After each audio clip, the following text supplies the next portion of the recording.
This show is part of the Head Stuff Podcast Network. All right. How you getting on? You well? You good? Are you a pig? I'm a little pig because Pig Watch had a bowl of Maltesers with milk last night as cereal. So, because, look, let's not focus on the negative. Let's not focus on the negative being that I've quit the vape and I don't know what to do with my desperate need for nicotine, right? That's just excluding the fact that I just want a little plastic teat to suck on, right? Excluding the fact that I entertain buying a pineapple because my favorite flavor is pineapple ice, Lost Mary's. I'm a lot like a pineapple in that I've got a tough exterior, lovely hair, but deep inside I'm sweet, I'm juicy, and I got a bit of a Caribbean feel. No, you can say it, but you don't do ever the voice. No, to focus on the positives of me eating a whole bowl of Maltesers with milk as a cereal, I fulfilled one of my ultimate fantasies. That, you know, and this is the thing. People are always the bloody bucket list, right? Yeah, jumping out of a plane, performing Carnegie Hall, right? The small things you can do, like eat a bowl of Maltesers with milk as a cereal. And you know, these bloody cereals, they're not bloody far off. They're cookie crisp, bunch of biscuits in a bowl. Huh. You know? So that's the positive side of it. The negative side is I didn't sleep because, you know, it's like, oh, here comes Sandstorm by Darude again playing over my head along with my heart. And then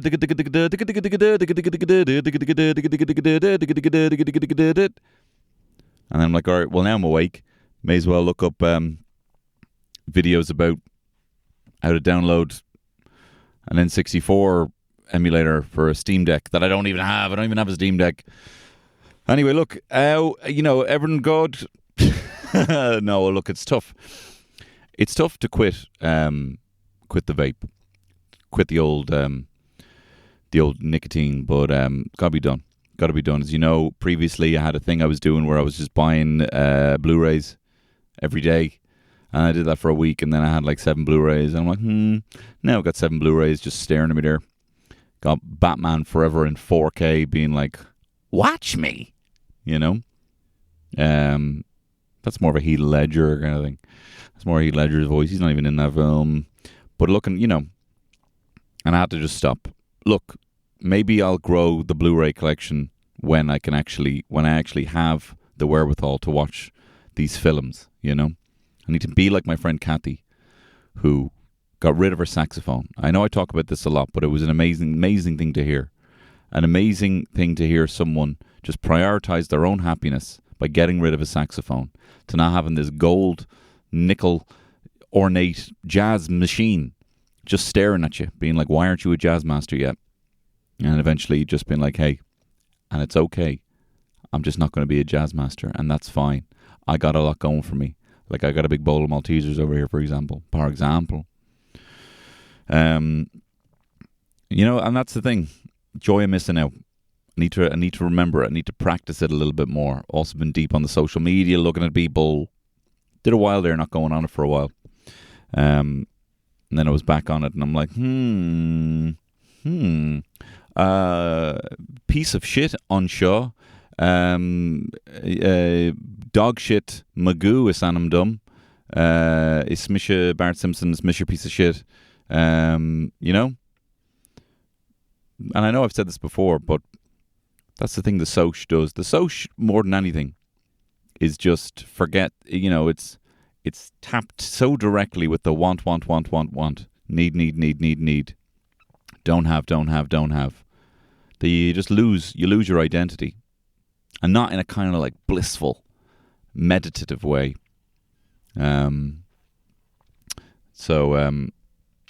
But yeah, so I need to figure something out. Get off the puff, get off the demon puff. Going to a stag on Saturday. and maybe getting back on the puff. I mean, like just literally nicotine vapor, not even cool puff like ganj. You're not even a cool puff. So we'll see. Hoping to go to the Dublin Comic Book Convention as well. Dublin Comic Con. Michael Ironside is going to be there. Hello! From Starship Troopers and Casper Von Dien. Rico is going to be there. So, I was watching RoboCop again the other night. And then I bought the RoboCop game. And it's class. And I was trying to find a poetic, insightful way of telling Terry that I was playing RoboCop game last night, and it's fun blasting people's heads off. But I just said it as it was. I was playing the RoboCop game there, blasting people's heads off. She's going, that's nice. That's nice. And now I'm going to dock that against all the shit you weren't doing. You were supposed to do. Like, forgot to bring the bins out. Stayed up late eating Maltesers in a cereal bowl, watching RoboCop. That's great. Hey, life is for living. LIVIN, okay? Not so good. Woke up late. Rushed the kids out. They weren't as happy going to creche because they didn't have their time. Everyone needs a bit of time. Everyone needs to acclimatize, especially kids. This is my reality right now. Hey, I guess we're having breakfast forever now. Okay, that's cool. That's the way kids work. Well, wow. I guess we're in this room now. Guess we're having a lie-in. No, we're going downstairs. Oh, no way. Why? Breakfast? Class. Okay, so we're having breakfast forever. And okay, so we're finished breakfast now. So what, we're going to just play here forever? Great. And then it's like, what? We're going to have to wear clothes, get dressed and brush our teeth forever. I'm like, no, nothing, It's the same thing we do every day. Same thing we did yesterday.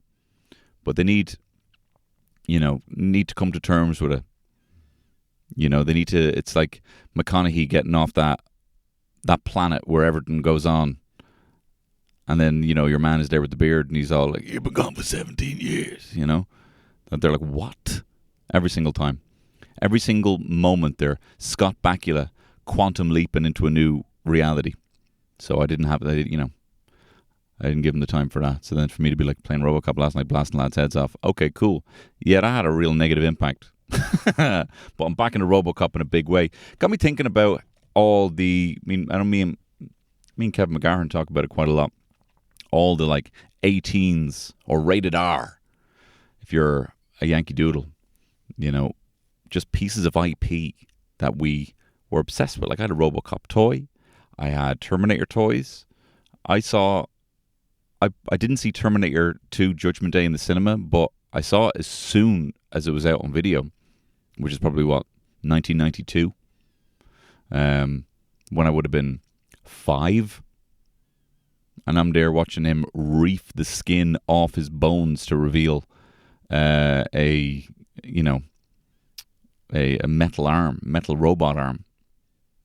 I'm watching Linda Hamilton snipe a family man, Miles Dyson, who I thought was O.J. Simpson. But I'd only seen 2 black men ever. O.J. Simpson and your man who plays Miles Dyson. So it's tough. It's, I wouldn't do it now. But I still don't know his name. And I didn't even know all that shit was going on with OJ. I was like, what the fuck? What? You joking me? He did what? No, the funny guy from Naked Gun? No, he wouldn't have done it. Well, if he did, it must have been an accident. He's very clumsy, Nordberg. Probably did it by accident. If I did it by accident, by O.J. Simpson, under the guise of Nordberg, a man gets away with murdering someone and releases a book. If I did it.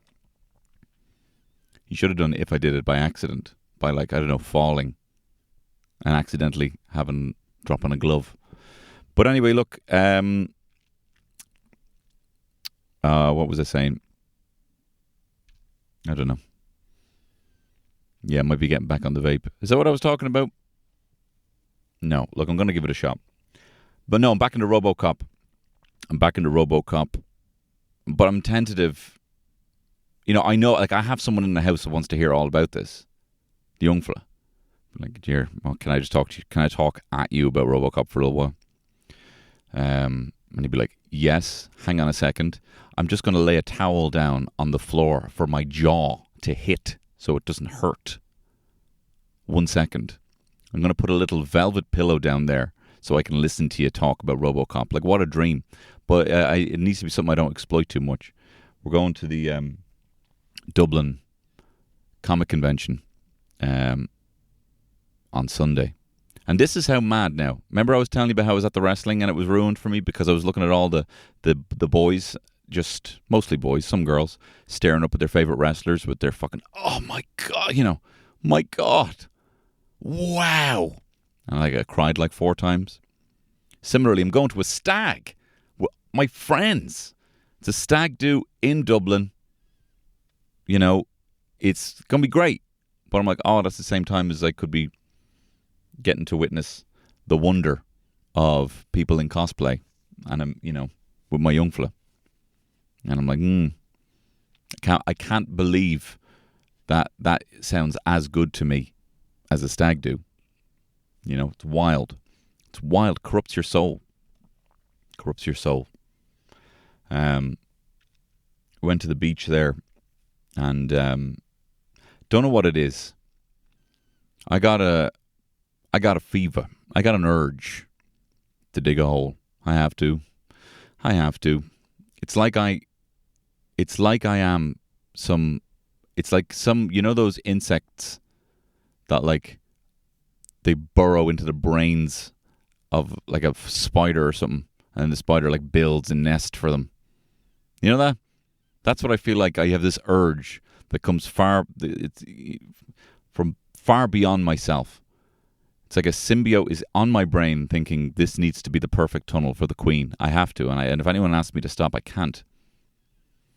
Brought a full fucking shovel to the beach. Terry's like, what the hell is that for? And I'm like, for like, loading up pails for the sandcastles. And I'm there like fucking waist deep in a hole. My daughter's literally walking into the sea. And I'm like, you all right? But I have to. I thought it was a boy thing, but my wife then, when she got her hands on the shovel, oh my God. And she dug a better hole than me. Sorry to get all Philip Seymour Hoffman voiced on you, but she dug a better hole than me. She dug a way better hole. She just does everything fucking better. Remember my mate Shane said, he's like, Terry can just do anything. If I had to build a castle with a moat and I just had to call someone, I'd call Terry. Now, funnily enough, she was very good at building the hole, so it was a great thing. But he gave it as an example of like, she can just do everything. And if she can, she'd be pretty good at telling other people and delegating how they should do it. She dug a very fucking good hole. It was nice though. I brought a tent. Thought I might be able to, well, this is where I was like, this is kind of, this has come to a head now with the vape, because I brought the tent and I had all the stuff in the tent, all our bags and our towels and all that stuff. Small little pop-up tent. But whenever I could, I would climb into the tent and have a cheeky little puff out of the watchful eyes of my kids. And I'm like, they could be doing anything right now. They could be doing anything back there. I'm meant to be watching them and my head's buried in here looking for my other son, Pineapple Ice. He's a rapper. Yes, my son is a rap singer by the name of Pineapple Ice. Oh, very proud, sir. Yes, I am very proud of my son. I wish he didn't speak in a Kingston patois, like he was, a citizen of Jamaica. That would be great if he didn't do that. But I am so proud of him. And I love his tracks. I love his flow. He's got a great song called Juicy Girl. My son Pineapple Ice is releasing a record. Hey guys, sorry for the blanket message, sorry for the blanket WhatsApp, but my son Pineapple Ice is releasing a new record this week called Juicy Girl. would be great if you could share.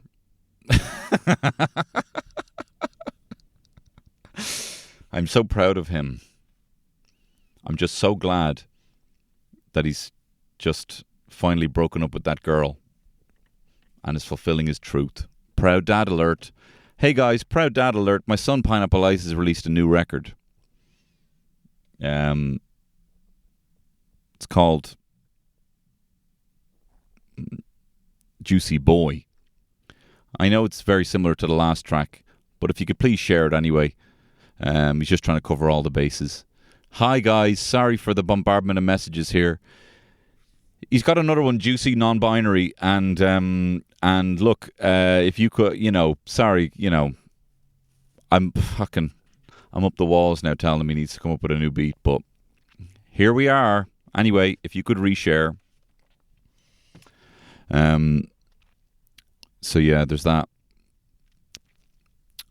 But yeah, RoboCop. What am I talking about? Anyway, I'm sitting in my car again. Sitting in my saloon car like a goddamn cowboy. No, wait, hang on. What else was I going to talk about? I was going to talk about, oh yeah, we're at the beach, right? We were playing with some of the figures. As you know, my figure collection is some way founded into my son's, right? And amongst his, newer, look, bit shitter, who we kidding figures. My wrestlers are in there, my Macho Man, my Bushwhackers, my I don't have Ultimate Warrior. Who have I got? Jake the Snake with his Power Punch spring arm. Got a couple of vintage Kenner Star Wars. Got Darth Vader in there. Got the Emperor, who he broke his head off. Which is which is annoying, Now they're not going for like loads, the Emperors, but still 1985. Do you know what I mean? That's as old as my older brother. This Emperor figurine, and he broke his head off. So anyway, we're playing with the Star Wars figures, and I'm thinking to myself, do you know what? Fucking hell. I have upstairs a couple of figures that I'm hoping to display in my shed. I got The Rock versus Mankind, a little double pack. I got a Rowdy Roddy Piper from They Live, which I got cheap in Smith's. And I got a Luke Skywalker in his X-Wing suit. And he's got a lightsaber and a blaster. I was hoping to collect all the Empire Strikes Back Black Series Star Wars figures so I could have them all on display. It's the best flick. So I was hoping to have them all there on display. It's the same suit he wears, when he's training with Yoda or when he arrives on Dagobah. But anyway, I realized that was upstairs. And I'm like, oh, he'd love this now, because we're playing with Darth Vader. He was playing with this Empire figurine that, for Moff Gideon or something. Moff Gideon. One of the commanders of the Empire, right? Very forgettable face. But he was playing as Luke with him. He's like, he'll be Luke. And I was like, yeah, but he's wearing like the Empire suit, that wouldn't look. And he's like, no, this will be Luke. We don't have a Luke, so this will be Luke. And I'm like, oh, fuck, I should just give him the Luke. I should just give him the Luke Skywalker. So I was like, look, I'm going to give you something, right? But like, this is not, I'm not always going to be, I was trying to because I was spoiled rotten as a child. It got to the point where I think it's directly linked with my anxiety and my need for things, my need for buying a toy that I don't need or going into a shop. I'd never go into a shop and leave without getting a little treat, right? And it's not even like I'm having a good time. It's to quell some sort of anxiety, right? So I don't want to pass that on to him. Have this expectation that there are always treats around the corner. He also had a bit of a... I said we were going to go to the shop to get some Lego blocks. And then there was no Lego blocks and he wanted a different Lego set. And he was very upset when we left empty-handed. And I'm like, I think this is my fault. Because we don't go into shops very often. We shop a lot online, right? Sue me, okay? I'm not saving the earth in that regard. I do like to shop local and order from local, but as much as I can. Anyway... It was a bit of a bad habit of we'd go somewhere, maybe buy a book, because we're not out in the actual shops very often, so we'd always come out with something. I'm like, this kind of has to stop. Not every time. Maybe 1 in 5 we might actually get something. Anyway, didn't want to be spoiling him with the toy, but I was like, do you know what, here, look, I'm going to give you something. This is actually mine, though, and I need it for work. And then he said, what do you need it for work for? And I'm like, I don't know. Okay, look, I lied. It's yours, okay? Kind of took the bloom off the rose. Could have been like, I have a present for you. Here's a lovely present. Anyway, gave it to him. Just stunned. Stunned silence. He was just quietly looking at it, and he goes, "This is the best toy I've ever seen." And I was like, "I know." And even though it was his and I was giving it to him, I was still like, "Now look, it comes with like the accessories, right? It has his X-wing helmet, has his lightsaber, and it has his blaster. Now they're soft plastic, okay? So if you need to take the lightsaber out, let me know. Otherwise, you're going to pull off one of his fingers, or you're going to, And he goes, "I will." And he's like, "Can I bring it to the beach?" And I'm like, "What? No, With my eyes, I said, "No fucking way. You joking me? Going to lose that lightsaber? There's only one. You can't buy these anywhere, So I was like, "No." And he was like, "Please." And I was like, "Okay." Terry was kind of like, "Come on, did you give it to him or not?" I'm like, "Okay, fine. But, can we leave the lightsaber at home? Can we leave the blaster at home?" And he goes, "Fine." And he, put him in his little pocket. We had them, right? Then the lightsaber breaks immediately. He's trying to scoop up sand with the lightsaber. Breaks. Just snaps off. Snaps in that kind of like, not even dad can fix this. Now, I did end up fixing it. I had to drill a small little hole into the base of the lightsaber and reinstall the kind of anyway, look, I fixed it. Much later, by the way. And then he was like, "All right, I'm going to dig a hole and put him in there." And I'm like, "Oh no, please don't do this. You're not going to find him, okay? You're not gonna remember where you dug the hole, okay? We can't." And he was like, "Oh, please." And Terry's like, "Look, we'll find it. It'll be fine." And I was like, "How about this?" And I was trying to build like a Tatooine kind of sand house, made a little sand castle. Had more than enough sand because I've been digging for so long, right? So I had all the good wet sand, put it in the bucket, turned it upside down, started smoothing it out, then kind of carved out a little hole in the middle. And I was like, "You can put him in there." And he's like, "Okay, great." Puts him in there. He immediately collapses it, and then his panic stations. And then he's so desperate to find Luke buried under the sand that he starts throwing the sand anywhere. And any kind of landmark, any kind of X mark in the spot, was gone. Spent 10 minutes digging holes, digging big holes, reaching around, trying to find him. Found him in the end. He had my heart broken, And I have this. I need to get over. I don't like. I can be a grumpy dad sometimes. I'm like, "Here, give it over. Stop it." And I don't like it. It's like I'm giving with one hand and taking with the other. Like what kind of beast is it that can sit and comfortably talk about RoboCop in a real fun, exciting way for 20 minutes? But then also be like, "Hey, don't be burying the lightsaber." It's like this seems like two different sides of the same coin. I think it's because I was always losing things. I don't like him losing things. I lost a lot of things. I've lost very important things. Remember losing, my dad got a watch. It was like a retirement watch. He left a business. I lost that. Lost that within like a day. Now it is an ADHD thing, but I think that's one of the ADHD things that I've not quite forgiven myself for. Do you know what I mean? Maybe forgiven myself for not being as time conscious, having a bit of time blindness. But maybe forgiven myself for, not excelling when deep focus was a required skill in school. The grades to be honest, fucking started petering out since first class. I think I was like second in my class in a spelling test, which I view as the smartest boy in the class. And then since then, things started petering out.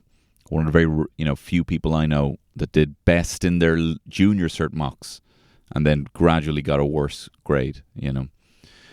But in terms of like losing things of significance, especially things of significance for other people, that's something I haven't quite forgiven myself. I haven't quite been the marble Mary, with the draped corpse of Jesus Christ over my lap. The Pieta I'm talking about. All right? Michelangelo's The Pieta. I haven't quite, accepted and been my beautiful boy. Talking about myself, of course. But anyway, so I can be a bit... There's that book, which I haven't read all of, but it's the things you wish your parents did and you'll be glad that you did, or something. And, one of the key messages of it is that there are weird triggers that your parents passed on to you that maybe they didn't even have. Maybe it was an inconsistency that they had, or it was something that their parents came down very strong on them for, that seem really important to you, and you can maybe be quite erratic about small things. Like being a show-off as well is one. And no one ever told me not to be a show-off, but I always thought I was being a bit of a show-off, and I was a bit critical of myself. So he's very confident. And he might be like, we were to a table tennis table. We were away on our holidays. Went over to some kid who was like 8.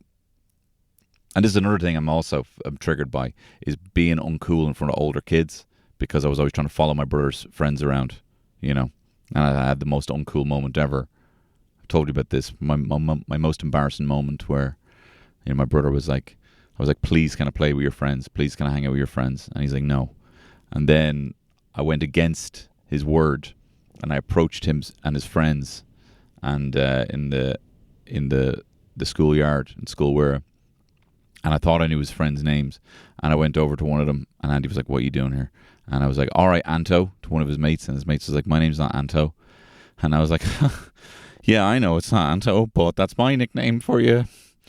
And then I went around to every single one of his friends, and I was like, and my name for you is Jonesy, and my name for you is Patch, and and I gave them all nicknames, and it was just like, it was so quiet, you could feel, you can hear, all you hear is the ringing in your ears and your own breath and the shuffling of your clothes, and I was mortified, So I've got weird triggers of like, I don't want him to be this kid, but he's very confident. Went over to some kid, and he was like, I can play table tennis, I'm actually really good at it. And he like throws the ball up and whacks the table with his paddle, and then eventually just throwing it. But I love it, he has my hubris for sure. Me and my father-in-law, who my wife says we're very similar in our kind of like grandiose kind of DIY plans. He's a good man for like building something out of some old slabs, and it doesn't stand straight, so he just has like a million guy ropes. You go into the back garden, it's like that training scene from Entrapment, where it's like you're trying to avoid all the lasers, just guy ropes everywhere. And I'd be quite similar. And they're getting some renovations done, and I was like, do you have any old doors? And we've got a pretty big door. It's glass now. It's like the patio door. But look, I'll measure it if you want to put it on your shed. And I was like, yeah, that'd be great. And Terry's like, it's not going to fit in the shed. There's no way. It's too big, and it's a glass door.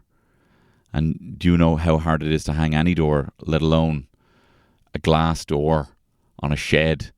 And I was like, and he was like, look, I'll measure it anyway. I'd say you'd be fine, And I'm like, I'd say you'd be fine as well. Just two men just stewing in our own hubris. Jump in, the water's fine. So I see that a bit in the young fella. So I need to make sure that I'm not triggered by it. There's that what's that? That, not a parable. I don't know. I think David Icke said it, to be honest. David Icke was talking about how you have these traditions and these rules that no one ever kind of second guesses. But if you actually look at the reasoning behind it, the only reason we do it is because it's traditional. We've always done it that way. He tells one about how this woman came to him and said, on your kind of breaking tradition thing, we had this thing where I was putting a ham into the baking tray, and I would snip the corners. I would snip all 4 corners. My husband said, why do you do that? And I'm like, well, that's how my mum always baked a ham. Well, why did you, I'll ask her though. I don't know how that benefits it. She got onto her mum. She's like, Mum, why did you always snip the corners of the ham? She goes, oh, because my mother did it. And then they got onto the grandmother and said, grandmother, why did we snip the corners of the ham? And she goes, well, I don't, so it would fit in the baking tray. I only had a small baking tray. And it was this idea that these traditions get passed on, even though they were suitable at one point for someone, but now we do them. So, you know what I mean? I find myself being like freaking out about him breaking a lightsaber. So what? You know what I mean? So what?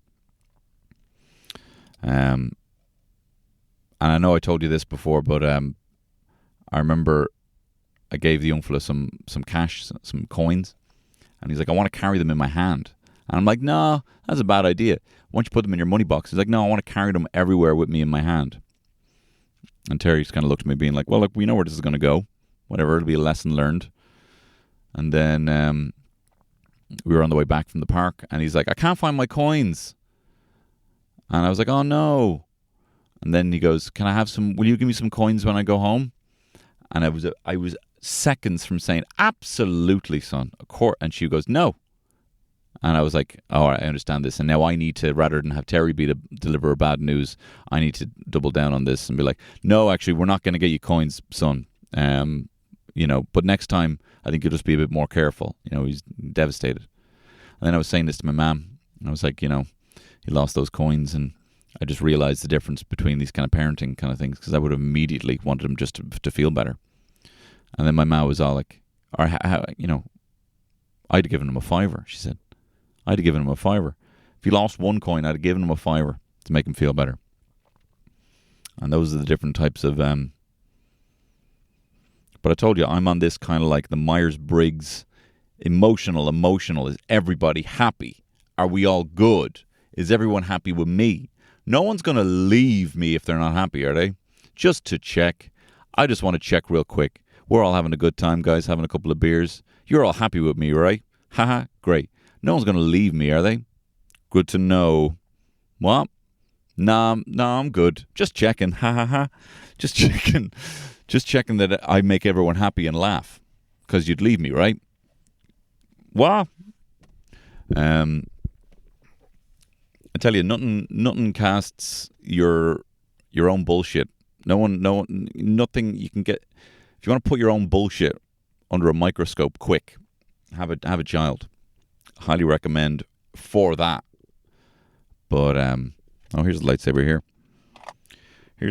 here. Got super glue. Super glue is the can't fix beyond. That's like real shit. You know what I mean? That's real. Not even dad can fix this. I'm sitting here in this saloon car, and I have this, my saloon car that I have. I'm sitting in it. And, I know I have things, and this is not my little fucking braggadocious corner or whatever. A lot of people drive. But, like, being a driver, I kind of thought would never happen. I thought I would never be able to drive a car. And then it took a while, but not that long. Not so long. Like, you think about how quick, COVID years just disappeared. And it felt extra quick because there wasn't as much going on and all this stuff. But this time goes by very fast.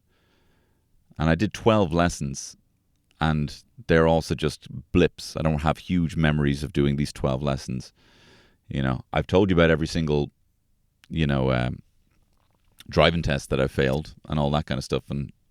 But the point is that I never thought I could do it. So I never even tried, and I didn't even kind of like write it down anywhere that I was going to do that. Sometimes you can have something as might seem as small. Maybe you're in the same boat with driving. But similarly with like cycling, that was an even quicker one, to just be a cyclist. Like I cycle as much as I can. And I never thought I would have that. Always wanted to do it.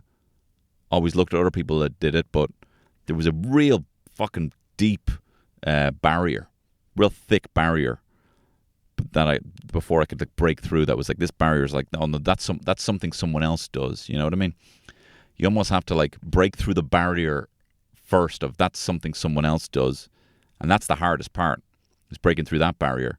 And then when you break through it, and you're like, well, I think it's something I'd like to do. But like that's the second step. The first step is kind of like binning the idea that it's for someone else. That's something I'd like to do. And then you're like, well, I suppose the first thing would be to buy a bike, or to get a bike or get a lend of a bike. And then before you know it, you're like, oh, look, I cycled a bit further than I cycled before. Now I actually cycle into work. Now I really enjoy it. Now I do it all the time. Now, when I don't have my bike, I'm realizing, what did I actually do without a bike? And it's those weird moments where you're actually looking back when you don't have something that you're like, there was a time I didn't have this, and I never thought I would have this. And now I'm just like, do you know what I mean? I'm trying to kind of accumulate all the things that I thought I would never have or never do, excluding the career stuff, and probably even like the family stuff. Like I never thought I'd have a gaff. And again, this is not my little fucking braggadocious corner, right? But I never thought I'd have a gaff. Seemed like a big thing because I didn't know much about it. and then it seemed like something for someone else. And then before you know it, you broke through the barrier being like, well, I think, and this is the hardest part, I think I'd like to admit to myself that I want it and I want to get it. And you probably have things without even realizing it. Maybe it was a skill or some ability that you can do. Maybe it's some aspect of your job that maybe you have to stand up and talk in front of people, and you only do that because you have to do it.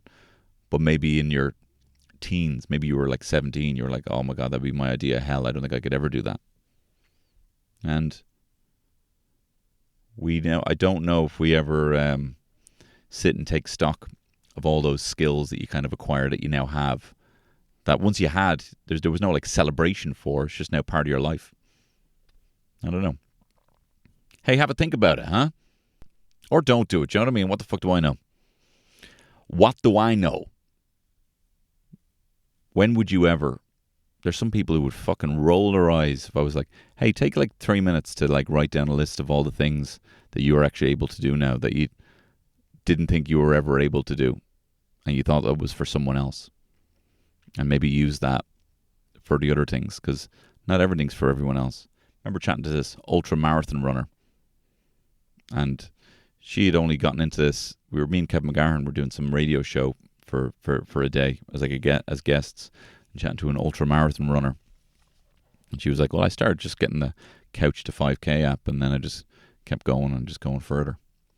And I'm like, but I feel like you're a different breed of person. I was saying to her, I feel like you're literally a genetically different person to what I am, you know. And she's like, well, no, I didn't do it. I struggled at 3K, and I struggled at 5, and I struggled at 10, and then 20, and then a marathon, and then ultra marathon, and it was tough, and then it got easier, and then you look back and you're like, well, I didn't think I could do any of that, and now look at me. So there you are. Anyway, look, thanks very much for listening to this podcast. Nothing is for anyone else.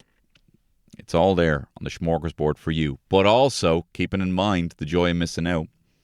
If there's anything you're probably just not going to do as well, you can bin that as well. Do you know what I mean?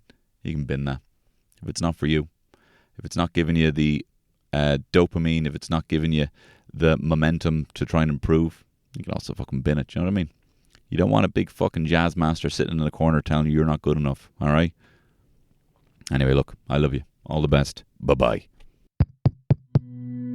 This show is part of the Head Stuff Podcast Network, a hub for the creative and the curious.